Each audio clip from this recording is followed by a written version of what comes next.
আসসালামু আলাইকুম দর্শক মণ্ডলী, মাহফিলের ভিতরে ঢুকে গেলাম।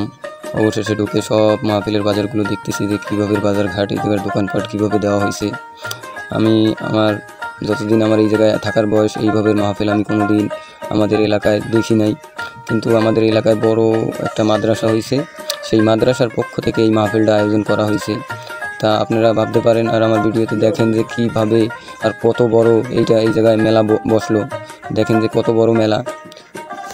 এইভাবে আমাদের এলাকায় যে আগেও মাহফিল হয়েছে, কিন্তু এইভাবে বড় মেলা লাগায় নাই কোনো দিন, ফার্স্ট টাইম দেখতেছি। তো দেখেন খাবারের আইটেম কীভাবে খাবার।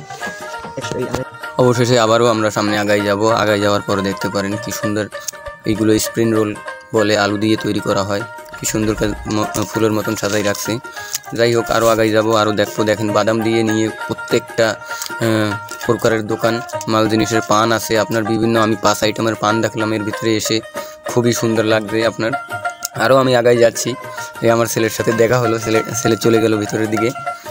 আরও সামনে আগাই যাই দেখি কি আছে। দেখেন লোকজন কীভাবে যেগুলো লাগতেছে, একটা মার্কেটের ভিতরে ঘুরতেছি, কিন্তু মার্কেট না, এটা একটা মেলা, গ্রামের ভিতরে ছোটোখাটো মেলা। দেখেন বিভিন্ন ধরনের দোকানপাট দেওয়া হয়েছে, মাল জিনিস দিয়ে ভরা, বই খাতা দিয়ে নিয়ে, পান দিয়ে নিয়ে, খেলনা দিয়ে নিয়ে, সাজুনি গাজুনি দিয়ে নিয়ে। ও আমার এই দেখেন ছোটো ভাই, আমাদের একই এলাকার ছোটো ভাইরা, আমাকে দেখেই থেমে গেছে আমার ভিডিওটা। তো যাই হোক, আমি সবার সাথে দেখা করলাম।